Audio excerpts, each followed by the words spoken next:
I'm Amanda Leitner, and welcome to Rochester Rising, where we amplify the stories of Rochester entrepreneurs.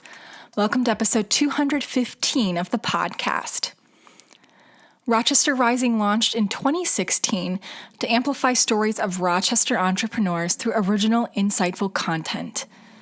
We tell stories of both first-time and seasoned entrepreneurs to understand their journey and get a first-hand account of the entrepreneurial culture in Rochester, Minnesota. We put out a brand new podcast every Thursday, which you found in some way, but you can connect to our podcast on our website at rochesterrising.org. You can also find it through Apple Podcasts, Spotify, YouTube, or really whatever podcast catcher you prefer. Each Thursday as well, we put out a short article on our website based on the podcast, and we encourage you to check out both. We're very excited to welcome a new staff writer, Min Sang Tu, to intern with us and develop more content on Rochester Rising. He's joining us from Luther College.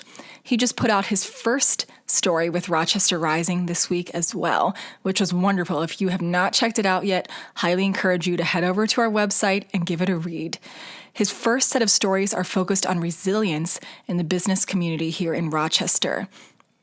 This week, he talked with chef and entrepreneur Pasquale Presa, who launched a frozen pizza line during the COVID pandemic and now is in 12 different local Hy-Vees.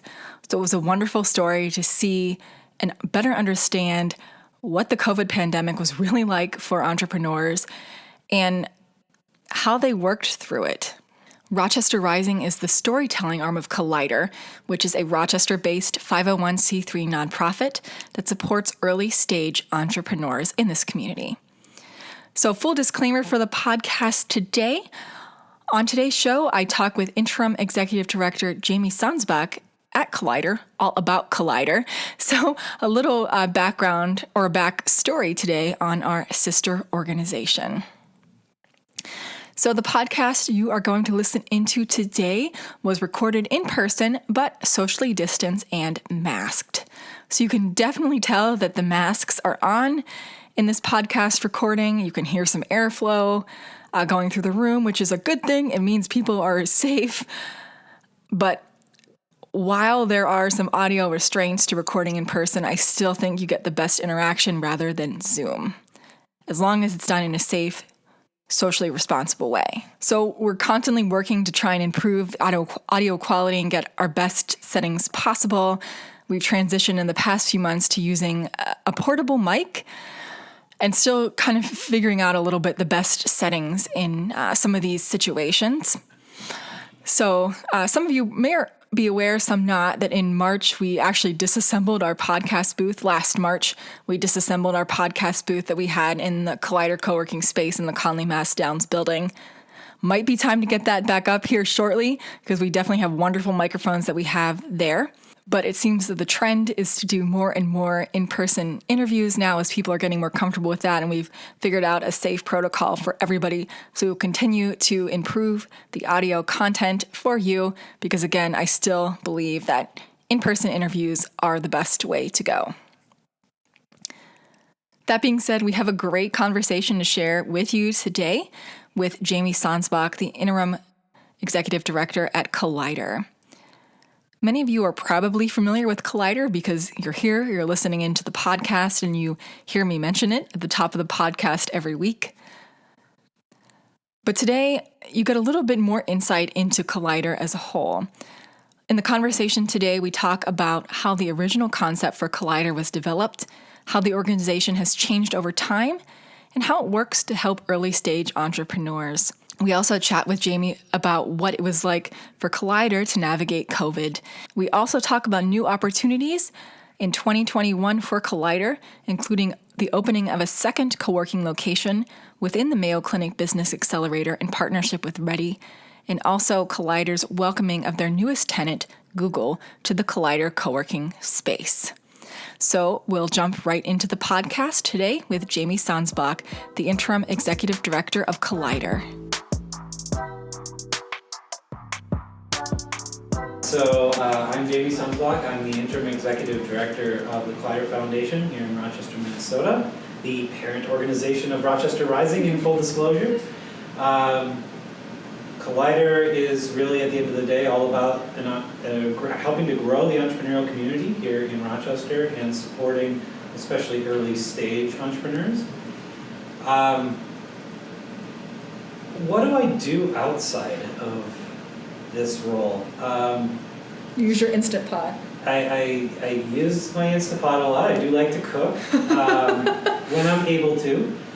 But really, I like to spend time at home with my family. You know, when you're spending a lot of time working with people, trying to advocate for, you know, an entrepreneurial ecosystem and doing connections and community work all the time, at least for me, I like to just go home and be with my family, and that's what I like to do. So, of course, this last year has been sort of the extreme end of that, right? And just having a chance to go home and be with my family and kind of forget about my day and then get charged up for the next day of really working to support our entrepreneurs here in Rochester.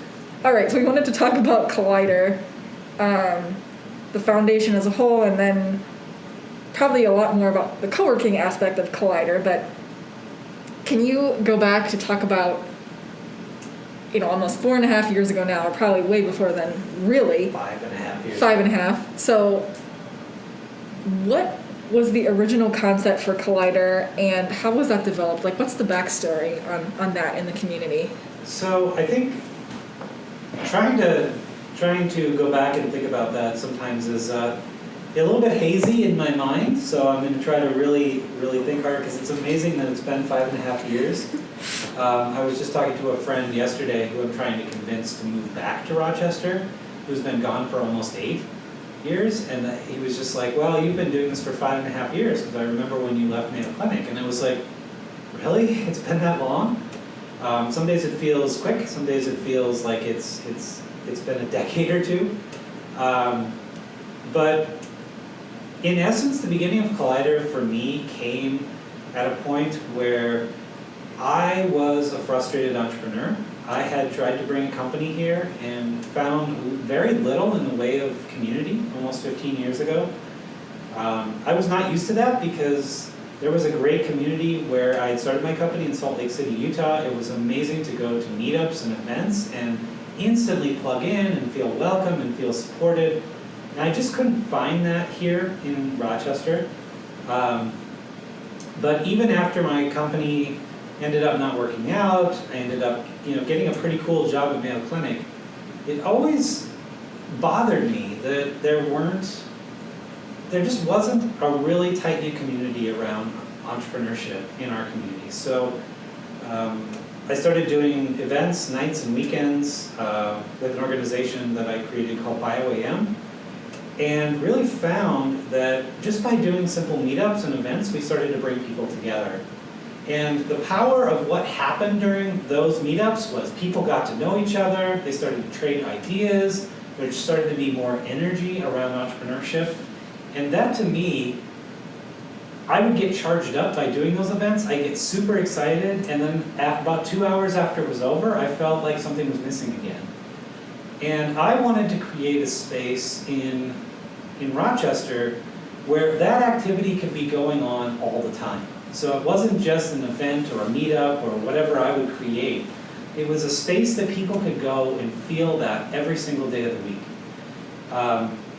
So I was fortunate enough to meet Hunter and Tracy Downs all those years ago on a project. I met them before I started working with them on the Mayo side of things. But you know, we just started talking about the future of Rochester. They believe too in the importance of an entrepreneurial ecosystem. And then they bought this building that we're in right now, the Conley Moss Downs building. And I would always talk to them about their building when I met with them. And one thing led to another, and they asked one day if I was interested in being part of a group that they would be a part of as well as co-founders, to put a co-working space in the back of the building on the second floor.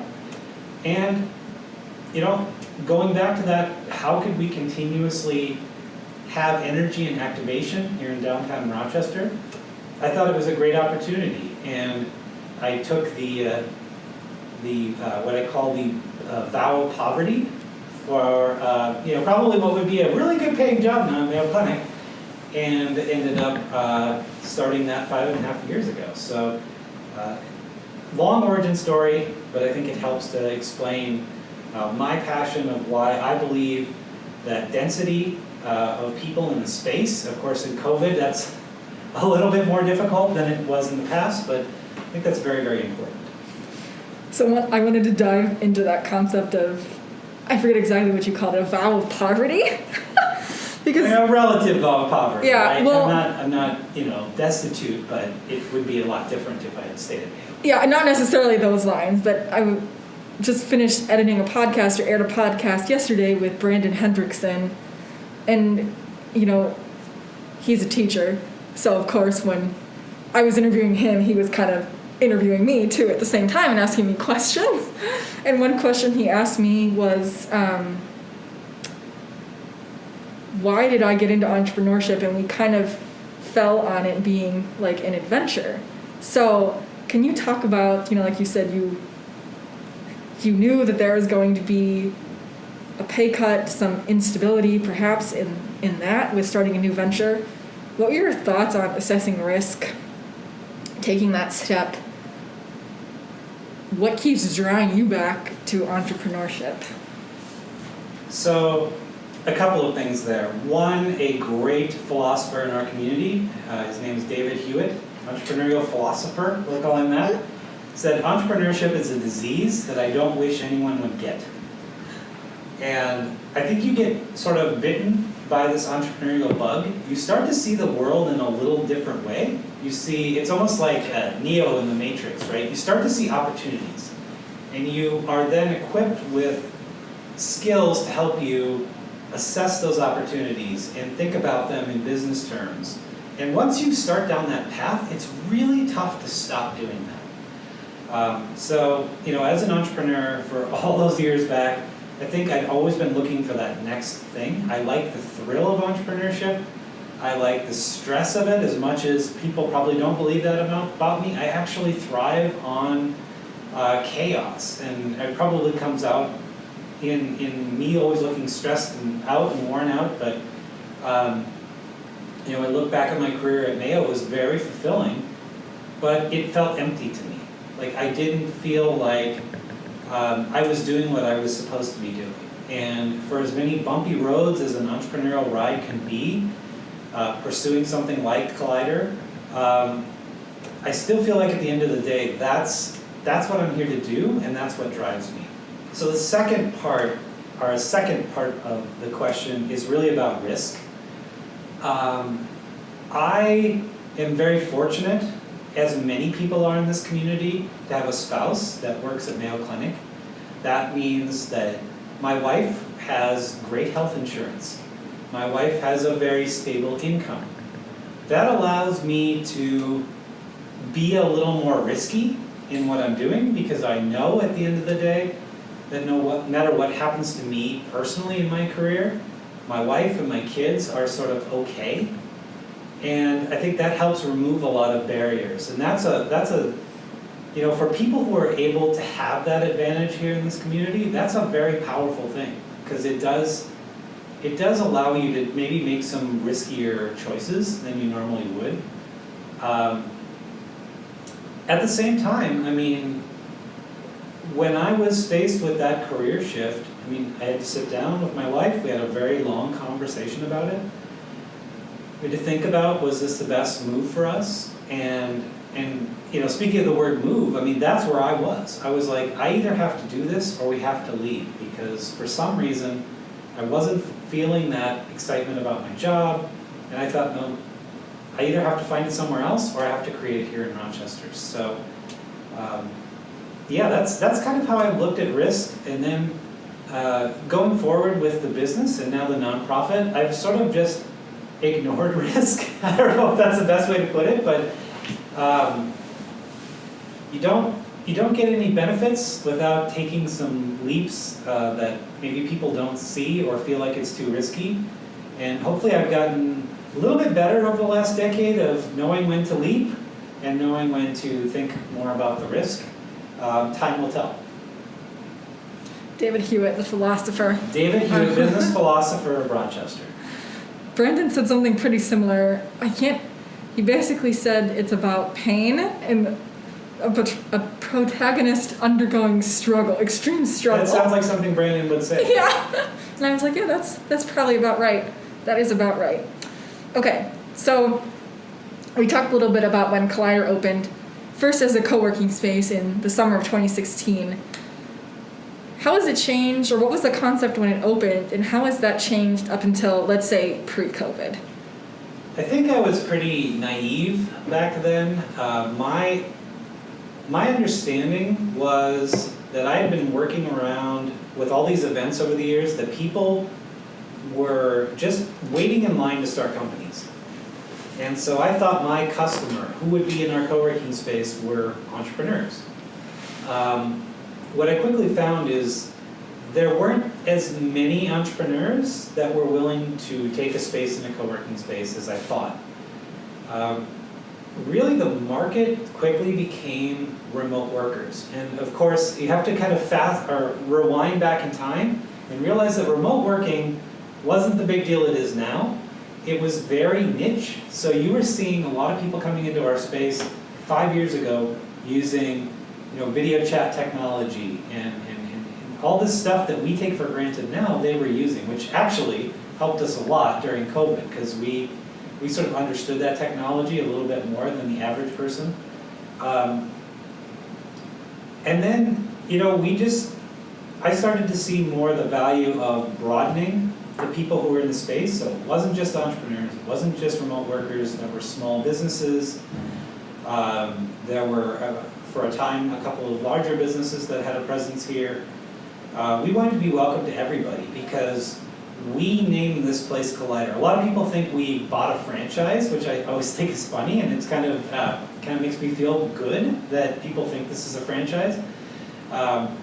But we created the name Collider, the concept behind it, because we want people to collide and have meaningful conversations and get to know each other.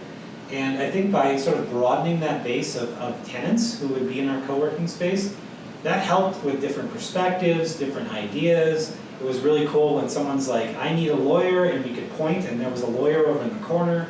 That was super powerful, and I think it worked really well until COVID hit. And then things, of course, changed. Mm-hmm. So too with Collider in 2019, you started thinking about, I think 2019, now my timeline's getting all messed up. It was turning it into a nonprofit. Right, really we started thinking about it in the fall of 2018. Right. We actually filed the paperwork for the nonprofit around that time. And that really came from a lot of different factors, though for me personally, it really revolved around the fact that, I'm a person that thrives off of energy of people connecting with each other. And while that was happening very successfully in the co-working space, I actually found myself doing events, spending a lot of time with entrepreneurs, just trying to help them. That really probably wasn't my job to run. My job was to run a co-working space, but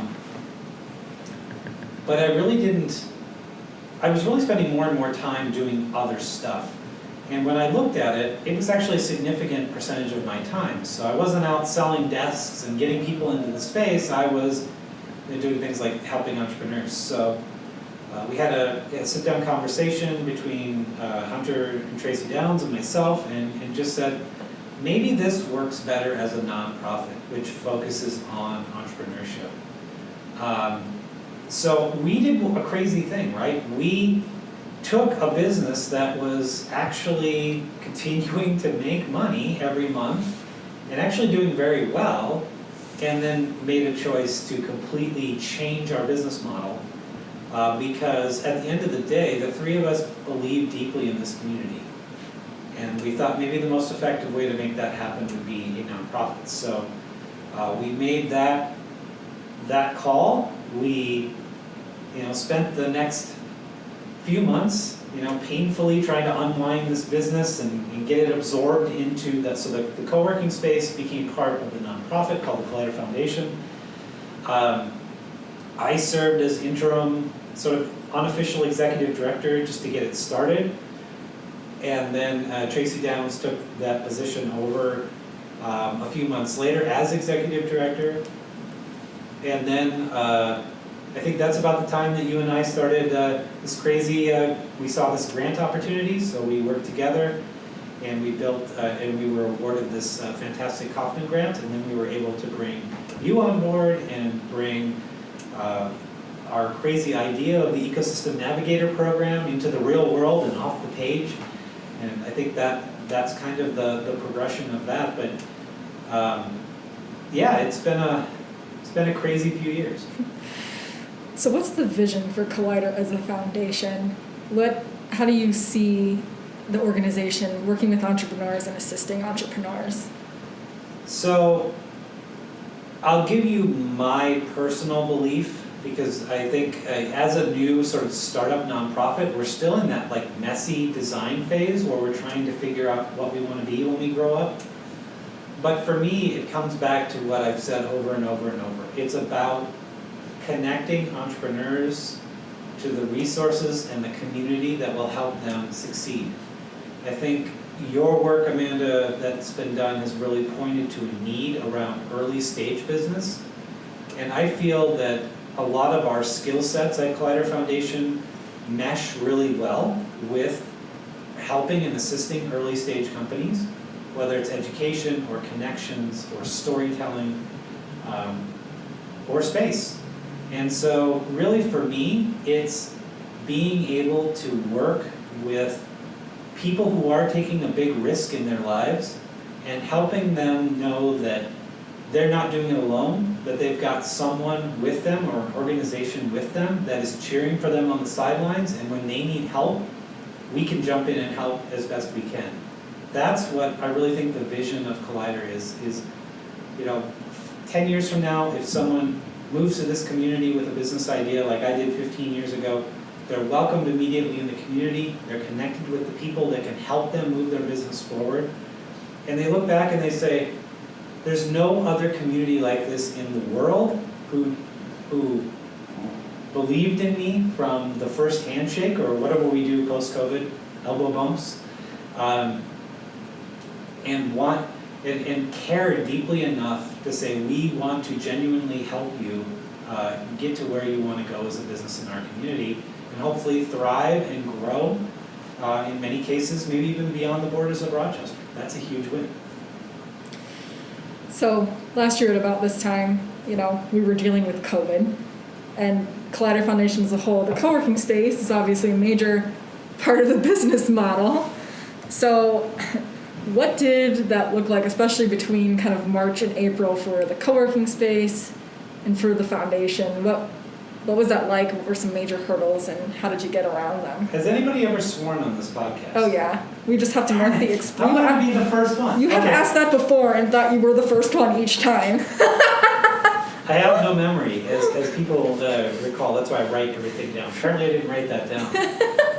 I'll just say it sucked, right?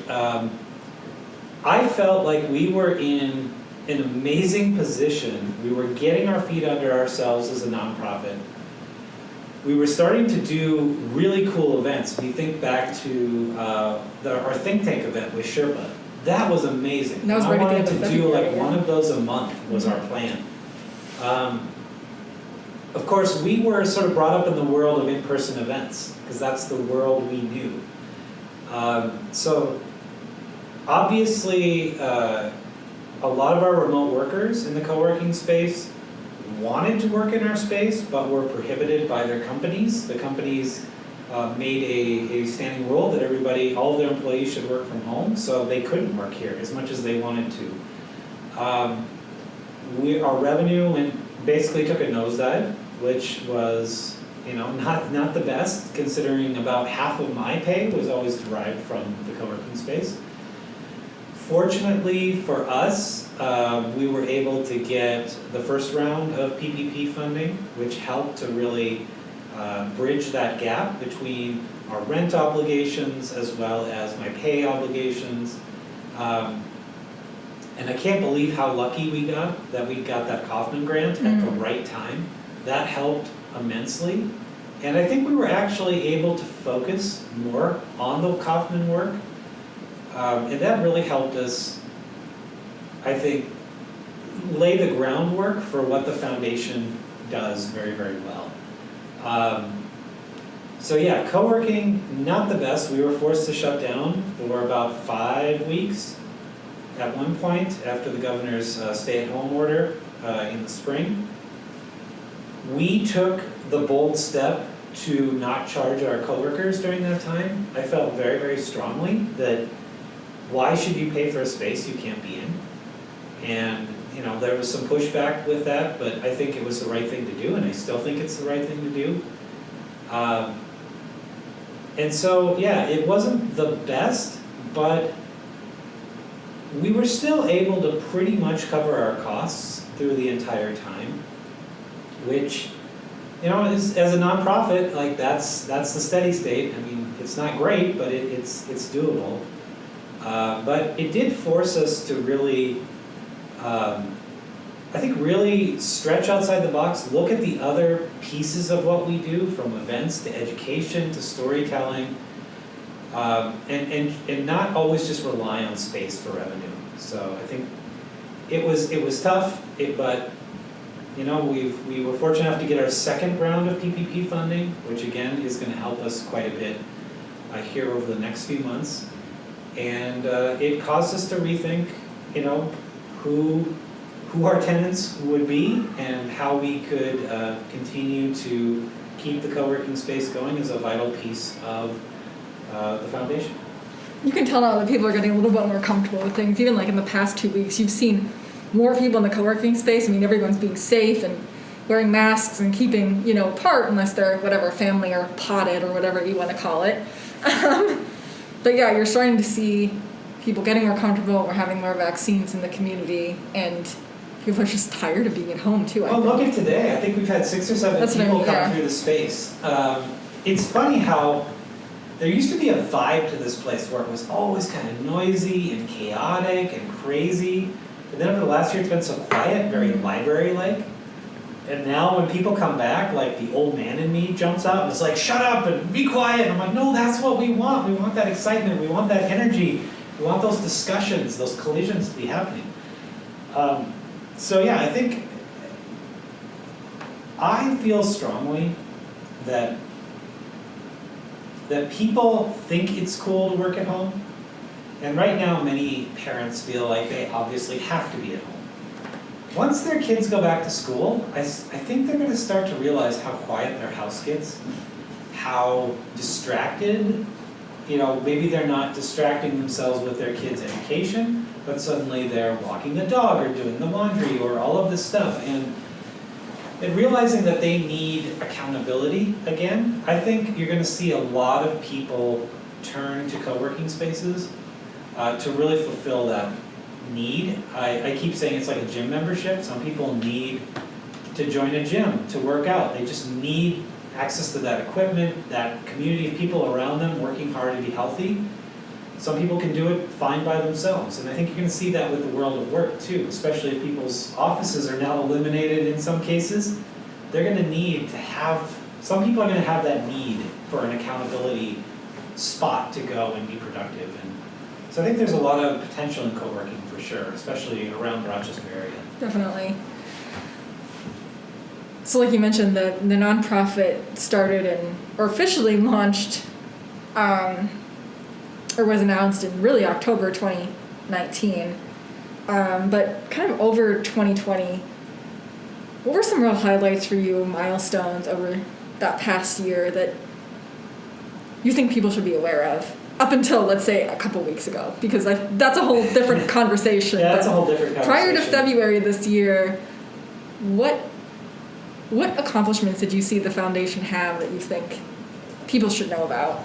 So, the first one is your listening report.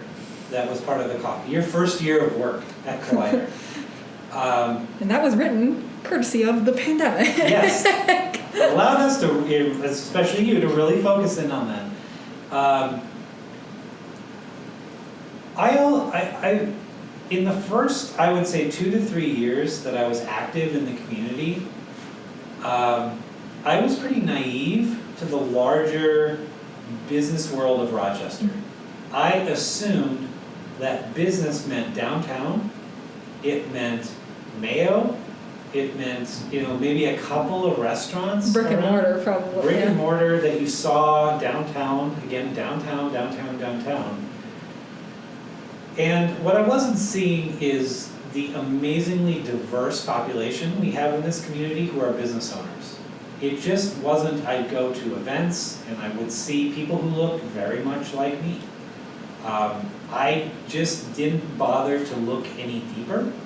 And I think that that's a lot of the work that you have done has really opened my eyes to not only the diverse business culture in this community, but the opportunity to continue to build on that and support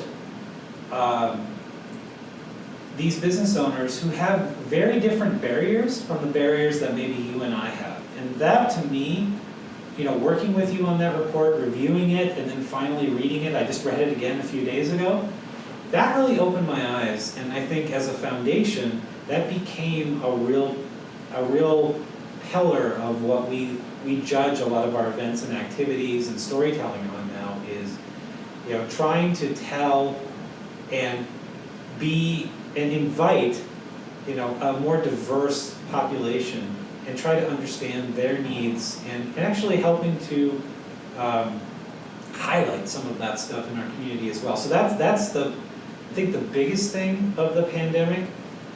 I think the second biggest thing, which maybe people don't see as much, and I do because I'm working on this almost daily, is I have never seen more organizations come into alignment than in 2020. Now, of course, that's because we had COVID. Mayo went down to a very low, some people reportedly said it was like 15% of their normal revenue. That caused a lot of issues when it came to, people being furloughed and things like that. But it also caused our downtown to kind of go dark for a while. And that affected hundreds of businesses. So I have seen a fantastic alignment between our economic development groups, our nonprofits, and various other organizations that have a stake in the benefit of to entrepreneurs in our community, finally start to get together and have open and honest discussions about how we move forward together versus always kind of fighting for the same piece of the pie when it comes to funding or it comes to the work we do. And as we started to have those discussions, we realized that very little of what we do overlaps. Mm-hmm. We all thought we did the same stuff, but when we threw it all on the table, we found that they're very different worlds that we're operating in, and we realized that we could be, I hate to say this, stronger together. It's so cliche, but that's what we realized. And we realized that we could move forward together, and we've got a lot of things that we're still kind of cooking that I think will be of massive benefit to business owners here over the next year or so. So last week you were able to finally kind of announce that Google will be the newest tenant of the space here. So can you share a little bit about what does that mean for Collider first, and then what do you see that meaning for the community? I have to start out first by saying that I can't disclose too much about the terms of the deal, just because that's something that we had to do as an organization with Google. But I can tell you that it's been over a year. The first time I was contacted was actually the last trip I ever took pre-pandemic, when I was in Salt Lake City, Utah at a tech conference. And I just got a phone call out of the blue. And that led to a lot of great discussions. There was a lot of iterations of how Google would take a presence at Collider. But through all of that, it's been one of the most positive and exciting discussions every time we would talk with them. It was just not what I'm used to in our community. I think I can definitely say that Google is very excited about being in Rochester and working with Mayo Clinic on such a transformational project. I think that's super exciting. It was very, personally, it was very satisfying for me, and I know that's a bit selfish, but there are a lot of other great spaces in downtown or outside of downtown here in Rochester, but they chose Collider. They chose something that myself and my co-founders 5.5 years ago drew out a tiny little map with where desks would go and what the look and feel of the space would be. And Google walked into our space and said, this is something that's reflective of us. And that made me feel just overwhelmed with emotion, because really when we looked at laying out our space, the first thing we said is we don't want it to feel like the typical Rochester office space. We wanted to try something different. That felt very validating. I think this partnership with, well, I can't speak for the Mayo partnership, but the Collider partnership with Google, I hope will have tremendous benefit in our community. We haven't gone too far down the road with those discussions at this point. We're just trying to get them here, get everything they need into our space, and work with them on getting their employees safely back to work as much as Google deems is safe. If I look at other communities and I see when Google comes into the community, their impact on the community, from volunteerism to really trying to play more of an active role in the community. When you think about, for instance, we've done 3 or 4 instances of Startup Weekend. Having, in many communities, you're seeing Googlers who will come out and actually be part of the mentor pool or even participate in the Startup Weekend. There's Google for Entrepreneurs, which exists in only about, I think it's under 10 communities in the nation. That could be a real big boost for our entrepreneurial ecosystem if we could do something like that. A lot of this just remains to be seen. Really, my role right now is getting them in the space and comfortable, and then working with them on understanding more about Rochester, about our needs, and about the future of what we see in Rochester. I think if the Google-Mayo partnership continues, and so far from all I've read, has been very, very successful to this point. I think that's a real opportunity for Rochester, especially when it comes to med tech. I could see a lot of companies outposting here, working with Google and Mayo on various projects, and maybe some of them choose to stay here and grow. I can see a lot more companies maybe choosing not to be in the Twin Cities. Sorry, Twin Cities, you're awesome, but maybe actually thinking that it actually is better for them to be in Rochester. So I think there's a lot on the high-tech front. At the same time, I think there's a lot of potential for everything not in the high-tech sector as well. There's a lot of almost like ripples that having something like Google can have in our community that will benefit, merchants and restaurants and all of that. I know the Google folks are really jazzed about being able to go down to the Blue Duck. Yeah, I mean, that has to be major for both businesses. That's a huge thing, and they're going to be not. I don't want to imply like people at Google have drinking problems, but it is nice to have great food in a bar down there and be able to maybe bring lunch or dinner up for people who are working late and things like that. So I think there's a lot of benefit to that. And I think so those ripple effects will really help. And then hopefully, knock on wood, I would love to see Google grow here. So 2021 offers a lot of opportunity. 2020 was a rough year. what do you see as kind of the next stage looking like for the foundation and co-working? So, as I've said, we're kind of in this this reorientation with our board and with our staff as far as the foundation's concerned to really tighten up what we do.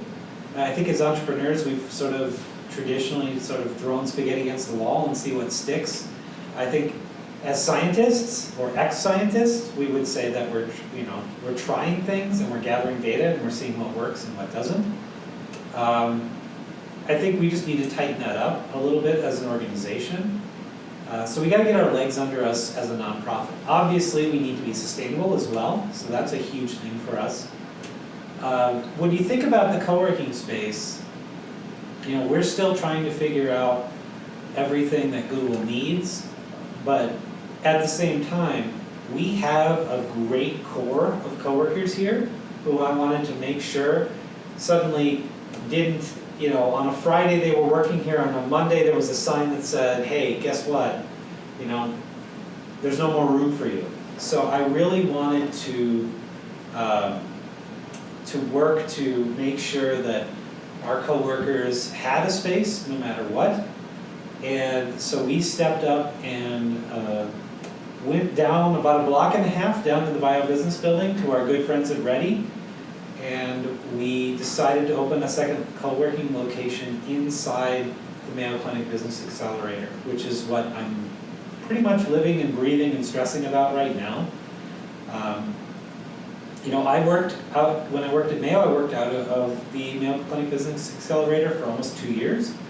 I know that space very well. I know the great things about it, maybe not so great things about it. And I think there's an opportunity for a real partnership between Ready and Collider to really provide a great space as a second space. And what a great space that's connected to the Skyway, that has parking right next to it. All the things that over the years people have said, well, you're not connected to the Skyway, or there's not great parking. Well, now we have that. So we have the best of both worlds in this great space in the CMD building and now a great new space in Bio Business. And I think, again, going back to what I was saying earlier about collaboration, I think we're seeing a lot of these organizations sort of align with the entrepreneur in the center. And I would say stay tuned for more interesting stuff that's in the works from all of these organizations when it comes to helping to build our entrepreneurial ecosystem. You've had a lot of experience building community or creating space where community builds itself is probably more of the way to put it. And like you said, this is an extremely interesting and fun collaboration between Ready, and you're really bringing the tenants of the co-working space and I don't want to say consolidating them, but co-mixing or colliding them with the Collider tenants. So what kind of opportunities do you see there, and what do you see maybe even some challenges too in creating or transferring a community from one space or area to another? How do you kind of build community in new space? Right. So I think we'll find out, right? That's what I'll say at the beginning. This is the last second location that we had was Collider 424, which was on Mayo's campus. That was an empty building, so it was really easy to bring in people. Yeah. There are existing tenants in the Mayo Clinic Business Accelerator. They will be sort of mixing with Collider folk, and I think that's great. Because again, much like what we saw in the early days when we thought with a very narrow focus that it was just entrepreneurs that would want our co-working services, I think there's a great community of people over there that I saw it for 2 years working there, being able to connect those people together. We did several, I would say almost probably 50 or 60 events over there in that time. So, these people are not immune to the work that we've done at Collider and at BioEM before that. I think it's just it's like shaking a box and things sort of reorient themselves. But the most important thing is hopefully we have instilled this culture in all of our coworkers to be, open and welcoming and helpful and supportive. And that's really the culture of what we want to do in the co-working space. And I see that culture over there in the accelerator as well. So I think actually these two groups are going to fit really well together. And then we can't forget about Google, right? We want Google as a tenant of Collider to be part of our culture as well. So we want these groups to be always mixing. I can see about like 10 events in my head that we could do to really foster that. But I think going forward, we got to stop thinking about, these sort of, because we always are in danger of creating new silos in this community. So I think going forward, we need to focus on the community and mixing the community of Rochester together, not just the entrepreneurial community, but be welcoming to everyone. And I think that's what continues to recharge and power our community. So I'm really not too worried about that. I think we've got a good basis here for the last 5.5 years. I think the Mayo Clinic Business Accelerator has been, around for 8 years. They've done a very good job as well. So it's recombination, right? It's putting things together and seeing what happens in a new and interesting way. And hopefully in the next couple of years, you're going to be like, this was a really important catalyst for something bigger. And when that happens, I think it's going to be amazing for Rochester. And I wanted to bring up too, and forgot, this isn't the second location. There have been 2 other Collider locations that people probably aren't so aware of. Yeah, most of them just don't exist anymore. Right, no, They've been knocked down in the name of progress. Yeah, but we have had other locations. They've worked out very, very well. It's just, we have landlords who believe in progress and want to move forward. We definitely, this Conley Mass Downs was always our home base. Mm-hmm. And so we were able to always keep that. But even going forward, I would love to continue the work we do with Ready, but would there be another space that we could jump into and activate? Maybe. We'll just have to see. So we want to be very flexible, but at the same time, we're not in it just to say we want 12 spaces so we can make a bunch of money. What we want to say is, we want to hold ourselves to some criteria. First of all, does it impact the entrepreneurial community in some way? Okay, if it does, then we're interested. Revenue always comes a little bit second to that, because if we're just focused on making money with co-working, then first of all, it doesn't do well for a nonprofit with a 501c3. Our mission is education, but at the same time, I think there's so much benefit in space when it comes to helping people explore this wonderful world of entrepreneurship and get the connections they need to succeed. So we have to walk a fine line there, but we'll see what time will tell. That was my last question for you. I'll ask you for final thoughts and where's the best place for people to find you, both online and in person? So definitely, if you're interested in the work we do at Collider Foundation, just head over to collider.mn. That will give you sort of a basis for all that we do. If you physically want to find me, please come to downtown Rochester. Find a great parking spot. There's a lot of them down here right now. And definitely come to the CMD building for now. And I will be here as of April 1st. Because we want to really put a lot of time and attention into our second space at the Mayo Clinic Business Accelerator. I will be over there, mostly trying to get that jump started, so that would be the other place you could find me. And then definitely, anytime you have a question, email me at Jamie, Jamie, at collider.mn. I respond very fast to email, and I'm always happy to answer any questions that people have. So, well, thank you for your time today. Appreciate the chat. And yeah, looking forward to the next year. It's going to be cool.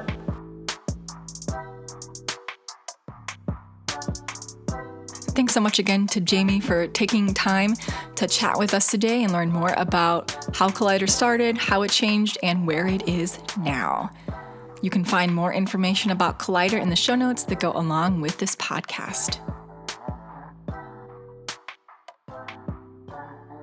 So that is a wrap for us on the podcast today. We would greatly appreciate if you subscribe to the podcast wherever you listen in and rate the podcast so that more people can find it and learn more about the culture of entrepreneurship here in Rochester, Minnesota. We'll be back next week with a brand new episode.